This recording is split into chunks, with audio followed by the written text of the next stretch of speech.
welcome to VHS Voyage, where we are on a journey to find, watch, and discuss movies on VHS that we've never heard of or never seen. I'm Matt. I'm Devin. And today we're going to be watching Night of the Twisters.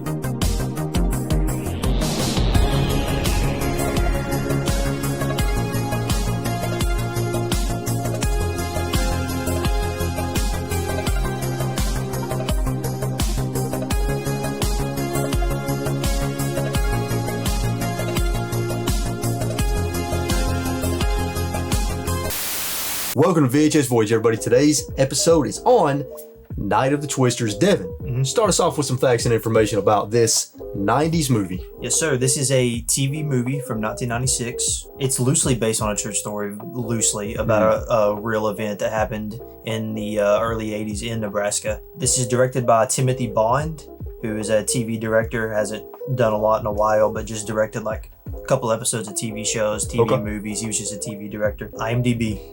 Okay.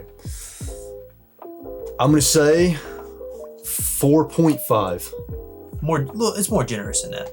5.5. 5.6. Okay, 5.6. So, and that was like close to 4,000 ratings. It's not bad. So, no critic score on Rotten Tomatoes, but there is an audience score. And a lot of people reviewed this on Rotten Tomatoes, audience-wise. I'm going to say 60. 67. 67? Really close. It was pretty high. This was, when I was doing my research, this was a very well-known TV movie. It ran on the Family Channel for 8 years. Like, they would run it constantly. It was one of their most watched movies. And then once ABC bought the Family Channel, they quit running the movie at that point. So. Well, the funny thing is, whenever I showed my wife Heather this tape, she actually said that she had saw this movie whenever she was younger. She just made that up. I'm almost positive. You could be right. Yeah. You could be right. So, main actor is Devin Sawa. He's known for Final Destination, Little Giants, SLC Punk, and Casper. And I texted my mom because I wanted to know the full story. I did know I was sort of named after him a little bit. She said her and my dad were watching Casper, and they both really liked Casper. But my mom wanted to name me Casper. And then they were both like, I guess my dad was like, no. So they both wrote down names and threw it in a hat. And somehow they both wrote down the name Devin, and they didn't even know. And they both wrote down the name Devin because they had just watched Casper. Wow. And that's how it got picked, that they just randomly wrote down the same name without even thinking about it or choosing it. Well, I'm glad that you're not named Casper. Yeah. You're not a Casper. Yeah, you're definitely a Devin. Yeah. If you were a Casper right now, I would probably still call you Devin. Yeah. But he played Casper. That's why. Yeah. And it's spelled the same too. So I'm kind of sort of named after Devin Sawa, sort of. This stars John Schneider as the dad, who I guess was one of the Dukes of Hazzards. I never seen the show. Yeah, me either. But yeah, he was one of the main guys. Lori Hallier was the mom. She's known for My Bloody Valentine, the original one, not the remake, and Star Trek Voyager. Speaking of the mom. Oh, God. That was definitely a MILF right there, let me tell you. I'm done with this channel. Well, let's get into discussing the movie a little bit. So basically the story in this movie is very simple. I mean, he pretty much just said it right there. It takes place in a small town in Nebraska where one evening a bunch of tornadoes hit the town. And in the movie, it's like 15 tornadoes or something crazy like that. Like there's scenes where you see like 2 or 3 tornadoes in the background, but it's about, you know, how the people in this town deal with this scenario that happens at night. And it kind of centers around the boy played by Devin Sawa. Is it Sawa? Sawa? Played by Devin Sawa. It centers around him. His character's name is Dan. And it kind of follows him mostly throughout the story as he tries to navigate and survive the night along with his family and friends. I want to start off by talking about the opening scene, the opening sequence. So the movie opens up with this meteorologist, storm chaser type of guy. He's chasing this storm in Nebraska. He sees a tornado. There's a family. They're just out just doing their normal stuff, you know, just doing their farm stuff like nothing's even happening.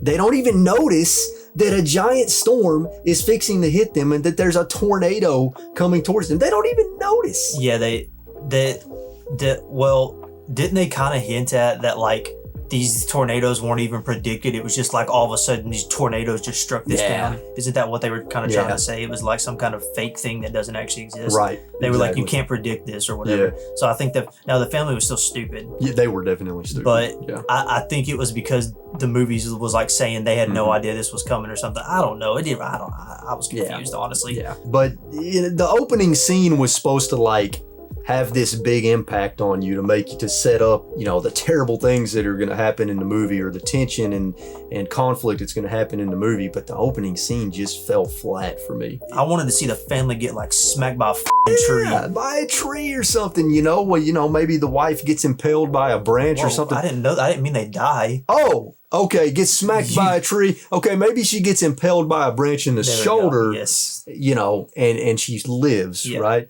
I promise I'm not a psycho. Tornado special effects, awful. Yes. The actual tornadoes themselves, right? Awful. You can tell it's very low budget CG. TV movie. Exactly. Sure. Yeah. But I will say this. I was actually impressed with the sequence where Dan is in his house and his house is kind of getting ripped apart. Mm-hmm. That wasn't that bad. Actually, I kind of like when a movie doesn't show the actual thing that's happening. Like, I don't need to see the tornado. Exactly. I just need to see like the effects of it. It's like a horror movie where you don't see the villain, but you know it's there. Yeah. And you can create tension and build up the moment without actually seeing the villain. Like, you know Michael Myers is somewhere here, but you don't know exactly where. And I actually liked they didn't necessarily show the tornado. I kind of liked more just not knowing where it's at and knowing it's around them though. So I thought that was good. Yeah, I think that sequence, as far as special effects go, was probably the most impressive sequence in the movie. They actually did a pretty good job on that, you know, because it actually kind of feels like their house is just slowly being ripped apart as this tornado approaches it. Another thing that I liked is some of the set design was pretty good with the, you know, the destruction and stuff like that. I mean, some of that looked pretty good. It was pretty well put together. There was also, I don't know if you noticed this, but here and there I noticed some audio mixing issues. Yeah, so I could tell that, is it called ADR? I think so, yeah. Like, so this is when like an actor, if there's some audio mess up, they'll go in a booth, they'll re-record their lines to try to match up with their mouths. So, I could tell that a lot, especially like near the beginning. I was like, oh yeah, they re-recorded this line for sure. So I see what you're saying, yeah. The acting wasn't great. No, it was... you know, TV movie acting, but you know who I thought was the worst actor? Take a guess at who I thought it was the worst. The grandma. The fucking grandma, dude. She was terrible. Yeah. Oh, no, I didn't. Oh my God. Oh my. I think she's going into shock. The grandma was so bad. Oh my God. And random. Dude, and random. And extremely concussed. Yes. It was like she wasn't even trying, dude. I don't even know. I swear they just pulled this woman off the street or something. Or from a retirement home or something like that. There's a little bit of character development in the movie, which I wasn't expecting in a movie like this. And look, it's not any kind of crazy complex character development, but Dan, the boy, he has some daddy issues with his dad, who's actually his stepdad. He has some issues with his stepdad not like accepting him or being a little too hard on him, not really showing that he's proud of him for anything. And so, as you would imagine, by the end of the movie, they both resolve their issues, and the stepdad's like, "I'm very proud of you," and then, you know, kind of, so a little bit of character development between him and his dad. You know, I mean, I guess I'm glad it took a tornado killing 70 people to do that. Exactly. I'm glad that's what it took. I was thinking the same thing, man. So I want to talk about a few very strange sequences in the movie that kind of that I thought were just badly put together and thought up and written. So, you know, Dan and his friends and his dad were at that police station or whatever, and his dad gets some keys to a Jeep from one of the police officers, and he's going to go try to look for his wife, Dan's mom. And so Dan decides, he overhears this, and he decides to go out there and sneak into the back of the Jeep so that he can hitch a ride and end up joining. Two things. Okay, number one, how does the dad not notice the boy and a fucking baby in the backseat of this vehicle? Number two, why would he bring the baby with him and not leave the baby in the safe police station with his friends? Yeah, it didn't make any sense. And literally earlier in the movie, there was a guy that said the car is the worst place to be in a tornado. Exactly. Yeah, I was like, when he took the baby, I was like, okay, they're just trying to reunite all the characters. I was like, this is dumb though. It makes no sense. Yeah. So that was one scene that I was like, come on now. When they're in their vehicle, the whole family, they're in their vehicle, and the tornado is literally chasing them. Yeah. They're making turns and the tornado's behind them the whole time. Like the tornado's literally following their Jeep. Oh, come on! Calm down! Dad! All right, calm down! Oh, boy! You sucker, come on! So I actually put in my notes, the ending got really corny. It got corny. Like, for sure. The movie was kind of going normal. Mhm. It was like, okay, a tornado hit. And then the end, I was like, oh, here we go. Yeah. The tornado's chasing them. The kids flying out of the car, holding onto the steering wheel.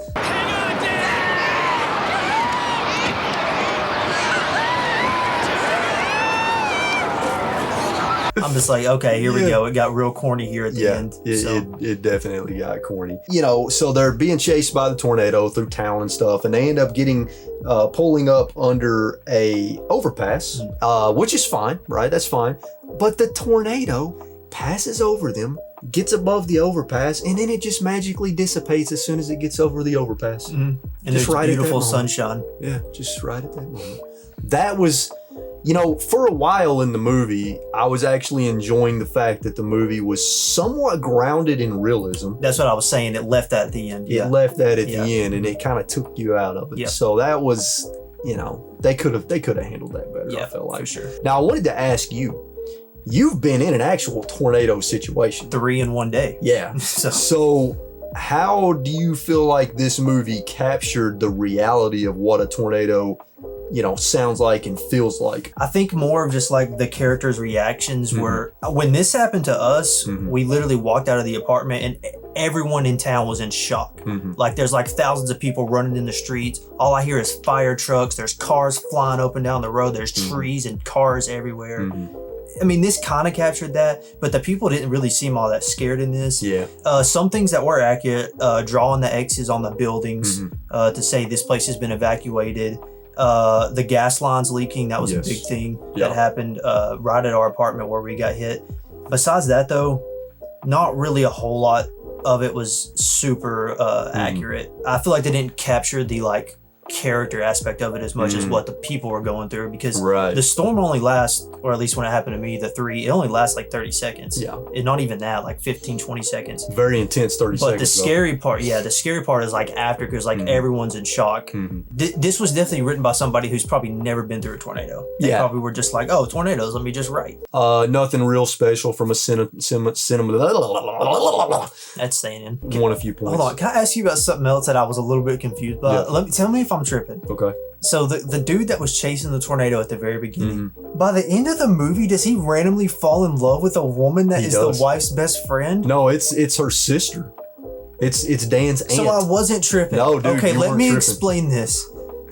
The man that was chasing the tornado at the beginning of the movie does not live in this town. Nope. Just comes out of nowhere. He rescues the wife and the sister, and by the end of it, they're like in love, and it says they got twins on the way. Yeah, okay. You know what? I'm glad you brought that up, because there was this weird time jump at the very end of the movie. Yeah, I don't know what that was. Like Dan's baby brother Ryan was like 2 or 3 years old. It was a where are they now? Right, where are they now kind of thing. But it makes no sense just in the movie. Why do we need that? We don't need that. That was weird. Okay, so I wasn't tripping about the weather dude falling in love with this woman during a tornado over the course of 2 hours and then impregnating her with twins. You were not tripping. Bob's got new storms to figure out, like the twins that are due next year.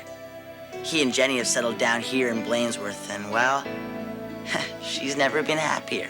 So, all right, Devin, what are your final thoughts on Night of the Twisters? It's not awful. It's like you know what? It's not bad for a TV movie. I will say that. The fact that it ran for 8 years and a lot of people watched it means this. I would say it's on the better end of TV movie. It's definitely a disaster movie, more character oriented though. It doesn't until the very end, and then it goes super Twister at the end where there's tornadoes chasing cars, but. Besides that, it's definitely more character focused. Yeah, for sure. Now, if people want to watch Night of the Twisters, where can they find it? So you can watch it on YouTube, the full movie. Oh, nice. It's not on any streaming services. The DVD is really expensive. The VHS is not. You can get this VHS for really cheap. DVD is expensive, but you can just watch it on YouTube, the full movie. The question is it a keep it or is it a giveaway? Now, me personally, I don't think this is a movie that I'll ever watch again. No. So, that, and just to be clear, that doesn't mean that we hate the movie. It's just that's kind of the scale we're using to determine if we're going to keep a movie or not. And if we're not going to watch it again, there's no point in keeping it. So we will be giving away Night of the Twisters to one of you. And if you want to enter that giveaway, go to the Instagram page, vhs.voyage. I'll leave a link to it in the description down below, and you will see a post for how you can enter the giveaway for Night of the Twisters. That is today's episode of VHS Voyage on Night of the Twisters. We appreciate you tuning in, and we'll catch you in the next one.